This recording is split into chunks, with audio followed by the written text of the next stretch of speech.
Good morning, everyone. It's a little chilly today, but a lot of people already looking ahead to a bikini season. And especially when it comes to women, there are the trouble areas. It's the do-do-do. There's all those regions here, right? They don't actually make that noise, but in my mind they do. Bruce Cron, celebrity trainer, joins us now. It is probably the hardest thing for those trouble spots, and you have a big piece of advice is to be aware of them, right? Yeah, there's a really simple, I can tell you exactly how fat is going to leave your body. And here's what you can do. So everyone at home, you can do this right now. So you should do this. Okay. So touch your face. Uh-huh. So when we touch your face and you feel that it's warm, you feel the fat on your face. Okay. See how it's kind of squishy and malleable? Sure is. Okay, so now you want to touch one of your trouble spots. Oh. So for women, it's usually like a love handle, or sort of this region here. That region there can be like here, the saddlebags, the bingo wings, whatever the problem is. And when you touch that fat, you'll notice something really unique about it, is that it's a lot harder. So you touch it, it's a lot harder, especially like cellulite, and it's a lot cooler. And what this is showing you is there's a difference in the blood flow to those areas. So fat that's easy to lose is warm and squishy. So the first fat you always lose is from your face. Right. That's why you lose so many people go, oh, hey, you lost. You look amazing. You're looking good. Everything else could be the same. Half the time I'm doing this, though.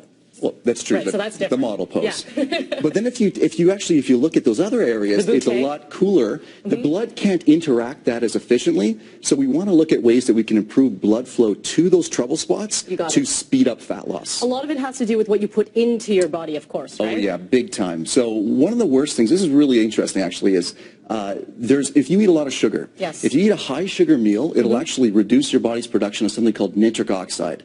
Nitric oxide is the same thing that Viagra works to increase, okay? So because it dilates blood vessels for the desired effect. Yes. So when you eat a lot of sugar, it reduces nitric oxide. It's like anti-Viagra. It constricts blood vessels, and so the blood can't interact with those trouble spot fat zones as well. I see. So we want to keep sugar low, which of course you've heard before. But one of the things you really want to do is to time your nutrients properly.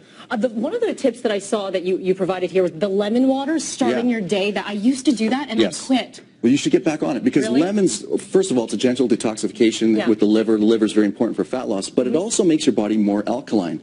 And when your body's more alkaline, when your pH is more alkaline, it improves the efficiency of blood flow again. Does it matter the temperature of the water that you have with the lemon? Well, some people they recommend warm, like, at room temperature or warm. I'm not so fussy about that, but certainly you can do that. Give it a shot. At least you're doing something. Absolutely. And I see maple syrup here. Is that right? Yeah, you can do the maple syrup, that sort of thing for sweeteners, post-workout. But this is one of the best foods you could possibly eat on planet Earth. Good old protein? Well, yeah, and eat the whole egg. You have no worries about the cholesterol in the egg. That's absolutely a myth. There's actually a lot of myths I bust in that book. Yeah, you do. So this is one of the best things you could start your day with. Helps with increasing actually levels of good cholesterol. Helps with hormone production. Help you lose fat, build muscle. Is this flax? We have some flax here. Ground flax seeds really cool. If you've got love handle fat, for example, ground flax seeds can be actually very beneficial for helping to lose that fat because it helps to control the hormone insulin. And insulin blood sugar issues have been indicated in that area. And it's so, I don't know why you went like this to me. You don't have that area. Yes, I do. Indicated right in this area. region here. As soon as Bruce walked in, by the way, I went, hello, muscles, because he walked in like this, and I went, I'm sucking in. And some granola. Are these homemade? Yeah, this is really delicious. This is a great post-workout snack. So if you're going to have something after your workout, choose something like this. It's got lots of carbohydrates, some protein. That's great, but you maybe don't want to start the day with that. If you're starting your day, here it is, it's breakfast time. Go for the protein, go for the fat, go for the fiber.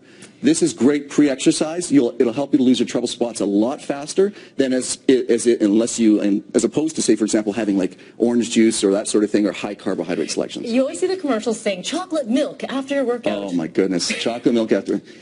I mean, I'm just not very pro-milk. I mean, it's just my personal opinion. But chocolate milk is full of lactose. That's very problematic for many people. Sugar. Increases mucus production. So that's inflammatory. That's bad. That increases cortisol. And it's just basically, it's like junk food. Yeah. It's delicious. Yeah. Okay. Just moderation is key. Moderation is always key, no question about it. But you want to be a little bit more scientific about how you approach this. So if you want to lose those trouble spots, the methods I outlined in that book are what is going to do it.